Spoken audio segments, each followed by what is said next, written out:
তো আমরা করিনি, আমরা ব্যবহার করেছি রাবার বুলেট এবং হচ্ছে টিয়ার সেল।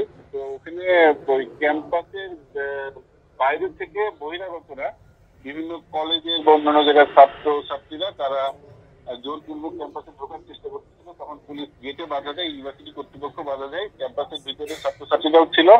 তো দুই পক্ষ মুখোমুখি হলে সংঘর্ষ হতে পারে। এটার জন্য পুলিশ ওখানে মেইন গেটে অবস্থান নিয়েছে, গেট বন্ধ করে। তখন তারা পুলিশের গাড়িতে হামলা করে, পুলিশের উপর হামলা করে এবং এখানে বিভিন্ন পক্ষের ভিতরে ওই যে সংঘর্ষটা বহু পক্ষীয় হয়ে গেছে ওখানে।